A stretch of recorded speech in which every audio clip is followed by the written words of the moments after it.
Samochód, który za chwilę wyjedzie tutaj na podjazd, już testowaliśmy w karoserii i zrobił na nas takie mieszane wrażenie. Miał sporo cech pozytywnych, ale też podpadł nam w kilku rzeczach. Dlatego sam producent tego auta nie był zbyt zachwycony tym, jak wypadł u nas na karoserii i postanowił dać nam drugi egzemplarz w innym kolorze. Przed Państwem ponownie Mazda CX-60. Tak jak Volvo XC60, tylko z myślnikiem i CX, a nie XT.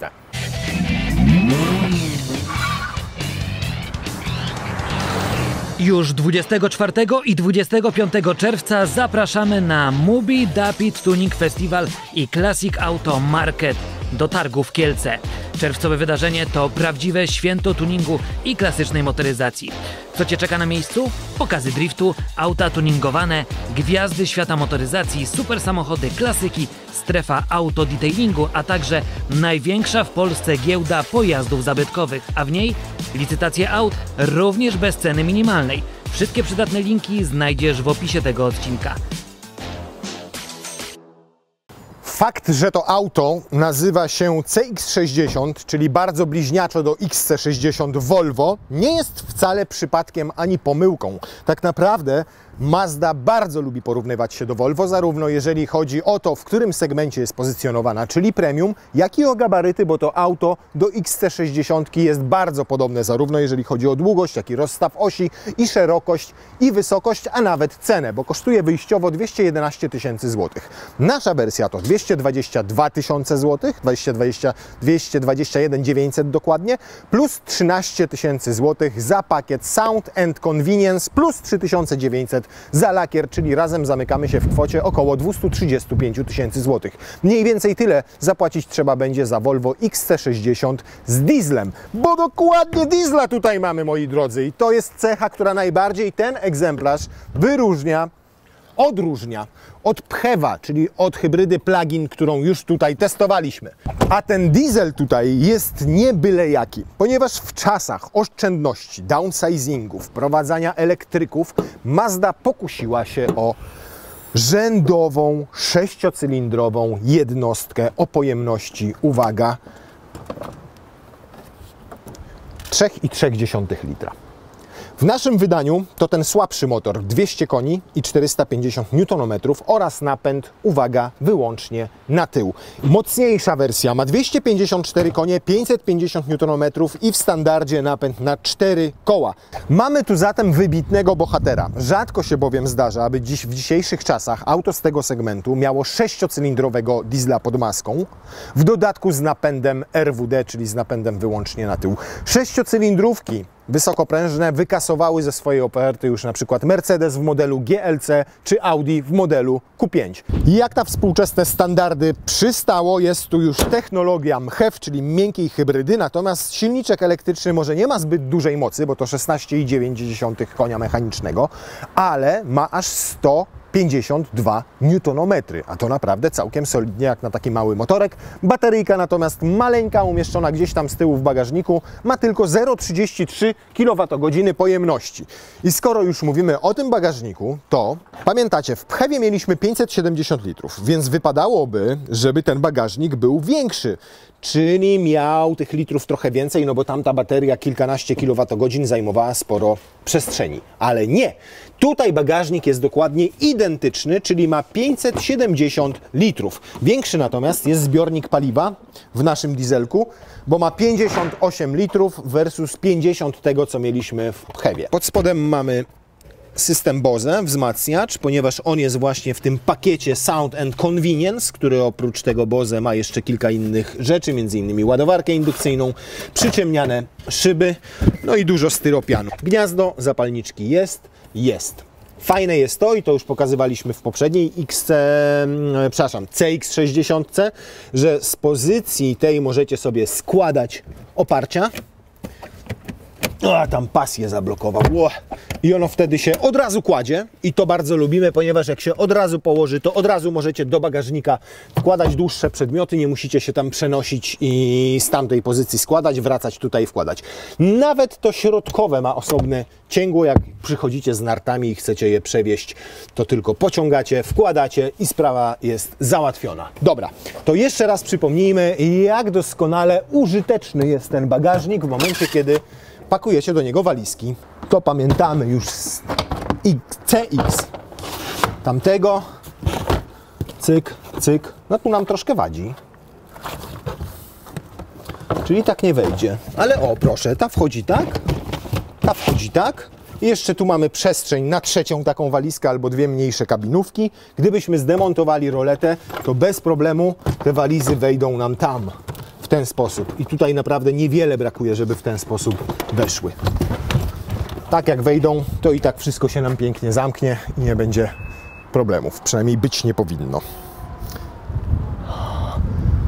Magic. Yeah! Nie ma. Mówiłem? Nie ma. A jak roletkę zdejmujemy, to wchodzi nam to tak. To. Trzeba je tylko zamienić miejscami, bo tam ma kółka mniejsze. O. Tak. Zobaczcie, ile tu jeszcze jest miejsca. Dziękuję. Zamyka. O, pytaliście, czy duży pies zmieści się w bagażniku. Jak widać, zmieścił się. Jako że to Japończyk z tekstylną tapicerką, to pachnie tu jak w wólce kosowskiej. To taki specyficzny zapach. No dobrze, wygodnie mi teraz tutaj, mam miejsce na nogi, jest naprawdę komfortowo, tak mógłbym przejechać setki kilometrów, nie czułbym zmęczenia. Pytanie, czy ktoś mojej postury za mną również miałby takie odczucia. Miejsce na stópki jest i to dużo, jeszcze tam mogę sobie paluchami poruszać. Na kolana wystarczająco, niemniej no parę centymetrów więcej by się tutaj przydało, ale nie dotykam do oparcia. Nawet jakbym dotykał, to ono jest miękkie, a nie wyłożone twardym plastikiem, więc jest w porządku. Nad głową idealnie. No po prostu jakby pode mnie był szyty ten samochód, bo jeszcze nie dotykam głową sufitu, a już czuję, że znajduje się w pobliżu. Niemniej jest mi po prostu wygodnie. Mogę oprzeć sobie tak głowę w ten sposób i jest ok. Co więcej, mogę nieco opuścić sobie oparcie, pochylić znaczy. Niewiele, bo tam dosłownie 2-3 cm. Teraz jest ta pozycja nieco bardziej komfortowa dla dłuższych podróży. Oczywiście tam jest przestronniej, bardziej komfortowo, ale tutaj naprawdę nie ma co narzekać na ilość miejsca. Podłokietnik mamy cup holdery. Gniazdo jest 220 V. W Pchewie mieliśmy jeszcze w bagażniku takie gniazdo, które obsługiwało urządzenia aż do 1,5 kW mocy. Tutaj to tylko 150 W. Ale mamy dwa gniazda USB-C i mamy nawiewy dla pasażerów tylnej kanapy. Jest wszystko to, co potrzebne łącznie z kieszeniami w drzwiach. A skoro jesteśmy przy drzwiach, to mieliśmy problem z tamtą CX-60. Polegający na tym, że miała drzwi zrobione z bibuły i z firanki i w dodatku posklejane, a teraz jest już inaczej. Naprawdę po tamtym teście powiedziano nam, że oferują nam jeszcze jeden test, tym razem samochodu z dieslem, ponieważ drzwi się inaczej zamykają. Znacząco inaczej. No dobrze, przy takim lżejszym klapnięciu faktycznie jest w porządku, natomiast o, widać jak ta blacha tutaj nadal na nich pracuje, natomiast nie ma już tego takiego pustego, głuchego odgłosu. Jest tak, jakby ona lepiej była tutaj wygłuszona. Co do przednich drzwi już naprawdę nie można mieć. Można mieć. Niewiele lepiej. Ale lepiej. No i tego się tutaj też nie naprawiono. To dalej lata. Ten głośniczek od Bose. I jeszcze na jedną rzecz zwróciliśmy uwagę, czyli na podsufitkę, tam była ze szklanym dachem i się uginała i latała i co? I dalej robi to samo.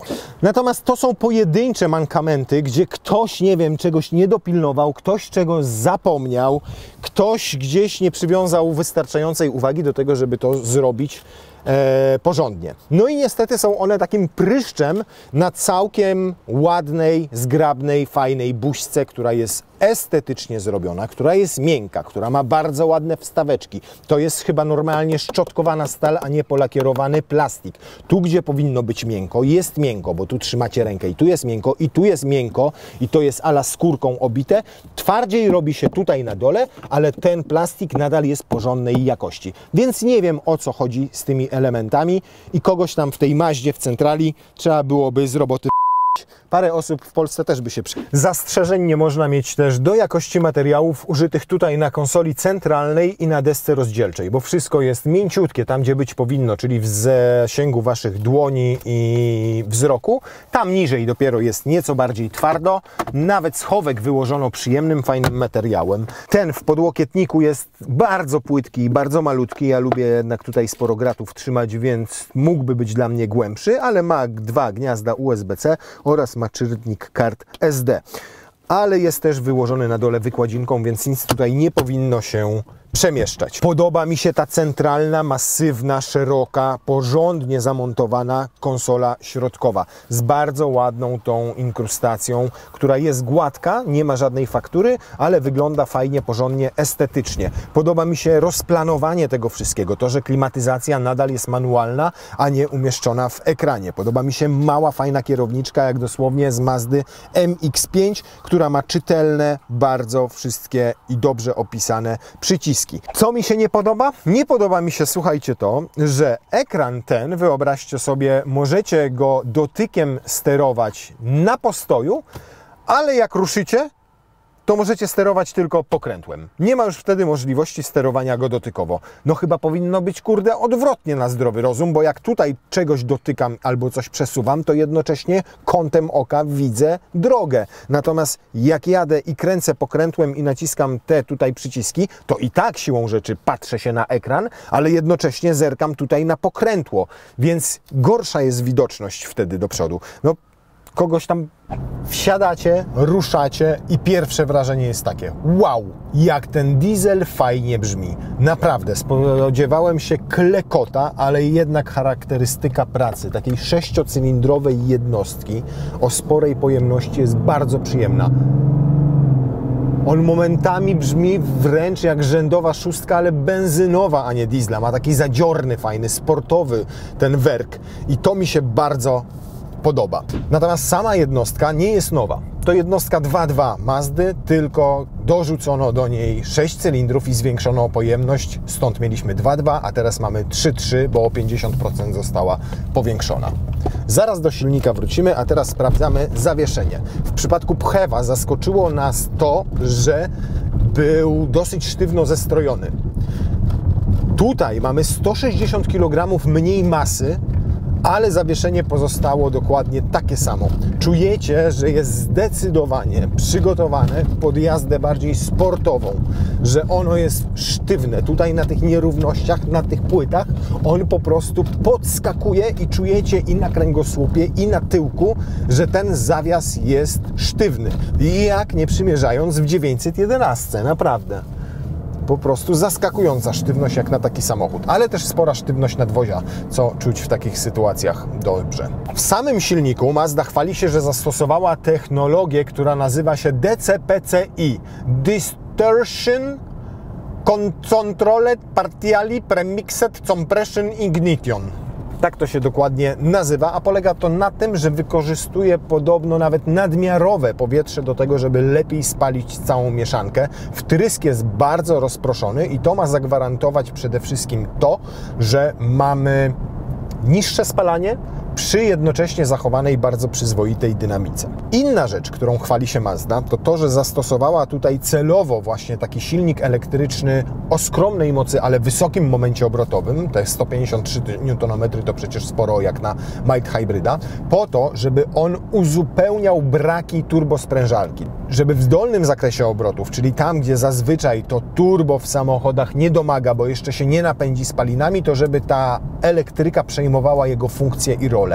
I faktycznie, jak jedziecie i macie nawet te 1200-1300 obrotów, to czujecie, że samochód już przyjemnie przyspiesza. Nie jest to oczywiście, nie wiem, jak strzał z procy, jak w elektryku, ale już on zaczyna się napędzać. W związku z czym dzięki temu może samochód cały czas jechać na niższych obrotach niż normalne diesle. Innymi słowy, japońscy inżynierowie doszli do wniosku, że lepiej zrobić większy silnik o większej pojemności, dorzucić mu te 2 cylindry, ale żeby zakres pracy był przy jak najniższych obrotach, ten taki użyteczny i dynamiczny, i przez to, żebyśmy mieli niższe spalanie. A jak rozwiązano tutaj mild hybrid? W niemieckich samochodach jest tak, że jak jedziecie sobie w trybie Eco, Efficiency czy w Normal i zdejmiecie nogę z pedału gazu, to on od razu wyłącza Wam silnik spalinowy, wchodzi w tryb żeglowania, potem kładziecie z powrotem nogę na pedale gazu, mija kilka sekund, dopiero się włącza silnik, wrzuca bieg i dopiero możecie jechać dalej. Tutaj działa to trochę inaczej. Jak czuje jednostka, że przyspieszacie i nagle zdejmujecie nogę z pedału gazu, to nie wyłączy Wam silnika spalinowego. Dopiero jak jedziecie ze stabilną prędkością, powiedzmy, jadę sobie ile, tak? 70 na godzinę i trzymam sobie w stałej pozycji pedał gazu, nie przyspieszam i dopiero zdejmuję i też nie wyłącza od razu. Zobaczcie, raz, dwa, trzy, 4, dopiero po 3-4 sekundach wyłącza silnik i wchodzi w tryb żeglowania. A to dlatego, żebyście mieli czas na podjęcie decyzji, bo czasami jedziecie, tylko na chwilę zdejmujecie nogę z pedału gazu i potem znowu ją kładziecie. No to po co wyłączać silnik i znowu go włączać i włączać bieg i mieć to 3-sekundowe opóźnienie. Nie wie samochód, co zrobicie, w związku z czym tutaj pozwala Wam te 3 sekundy podjąć decyzję, czy jednak dodajecie tego gazu, czy jednak wyłączamy ten silnik i żeglujemy, ponieważ na przykład ze 100 na godzinę będziecie gdzieś tam dojeżdżali do skrzyżowania i tam się zatrzymywali. Teraz sobie proszę, dopiero po 3-4 sekundach wyłączył silnik, żegluje, tak jakbyśmy mieli się zaraz zatrzymać. I uwaga, kładę nogę na pedale gazu. Raz, dwa, trzy.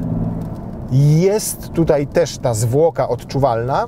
Krótsza jest ta zwłoka z włączeniem silnika, włącza bardzo szybko, natomiast redukcja biegu jest trochę dłuższa i w rzeczywistości to podobny czas jak na przykład w samochodach grupy Volkswagena, czyli 2,5-3 sekundy trzeba poczekać, zanim będzie szwungiel. Natomiast fajnie jest rozwiązane to, że on od razu go nie wyłącza, tego mild hybryda. O, i jak tak sobie spokojnie jedziecie, spokojnie przyspieszacie, a nawet dosyć dynamicznie, to on już przy 1700-800 obrotach zmienia sobie bieg na wyższy.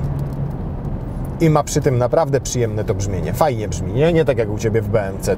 Co więcej, o ile w autach niemieckich nie znajdziecie przycisku, który wyłącza Wam ten układ żeglowania i wyłączania silnika spalinowego, jak zdejmiecie nogę z pedału gazu, to tutaj jest taki magiczny przycisk. Nazywa się iStop Off. Jak go sobie przytrzymacie, to się zapala tam tutaj kontrolka, tu, nie na desce rozdzielczej, i jak sobie uruchomicie ten przycisk, to zdjęcie nogi z pedału gazu nie powoduje wejścia w tryb żeglowania i wyłączenia spalinówki. Mało tego, bieg nie wrzuca się na wyższy, więc za każdym razem jak położycie nogę na pedale gazu, to odjeżdżacie. Zobaczcie, jak przy wyższych obrotach brzmi fajnie.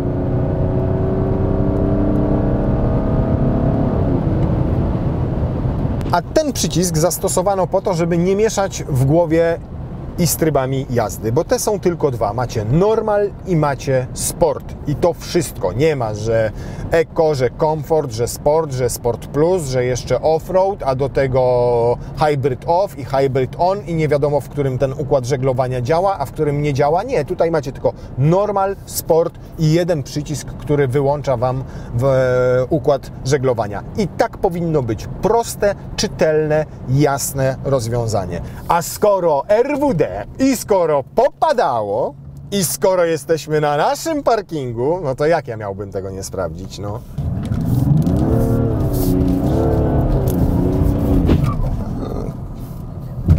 TCS off, no jest off, przytrzymuję, ale jej się chyba nie da, wyłączyć się nie da, wiecie czego? Kontroli stabilizacji. Da się tylko wyłączyć.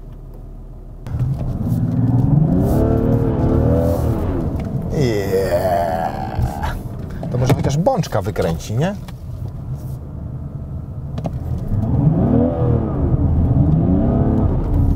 Nie wykręci. No więc może nie potrafi driftować, ale za to ma sprytny system kontroli przechyłów nadwozia. Nie opiera się on na zawieszeniu, tym razem, jak w niektórych samochodach, na przykład z pneumatycznym i aktywnym zawieszeniem, ale opiera on się na przyhamowywaniu tylnego wewnętrznego koła przy wejściu w zakręt. I podobno to poprawia stabilność. Nie wiem, podczas jazdy tego w ogóle nie czuć, natomiast zdecydowanie samochód w prowadzeniu ma charakter sportowy i to bardzo mi się w nim podoba. I układ kierowniczy, i to zawieszenie, i to, że jest stosunkowo nisko się siedzi, jak nasuwa, sprawia, że naprawdę się doskonale nim jeździ po zakrętach, świetnie skręca, że Czujecie, że to jest auto zrobione z myślą o kierowcy. Nie tylko z myślą o tym, żeby przewieźć dużo pasażerów i ich bagaże, ale też z myślą o tym, żeby kierowca czuł frajdę na przykład z jazdy po krętych drogach, bo to przełożenie układu kierowniczego jest króciutkie, fajne. Sztywność nadwozia jest więcej niż wystarczająca i to też czujecie. On momentalnie reaguje na każdy ruch kierownicą, pozostaje bardzo stabilny przy wjeździe na przykład na ślimakach, na większych, na ostrzejszych zakrętach. Już podkreślaliśmy przy okazji testu Pchewa, że rzeczywiście to auto zostało skonstruowane z myślą o frajdzie z jazdy dla kierowcy.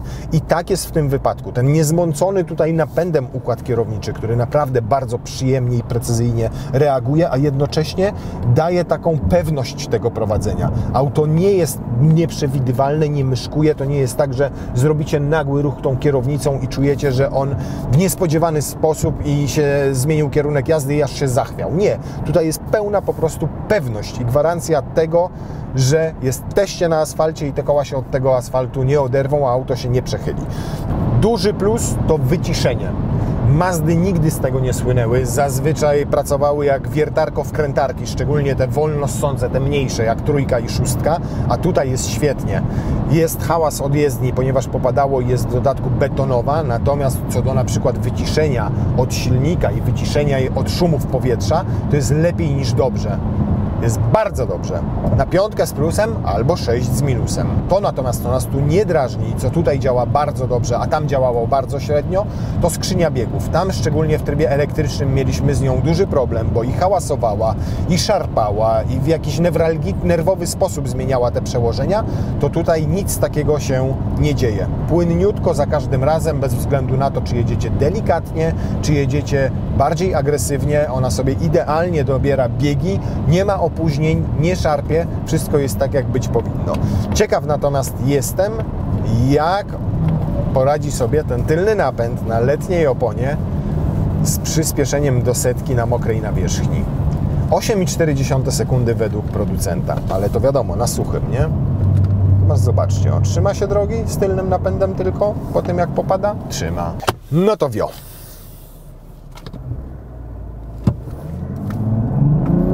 No jak na 200 koni, to powiem Wam, że ładnie na początku wyrywa. Nie można mieć naprawdę zastrzeżeń.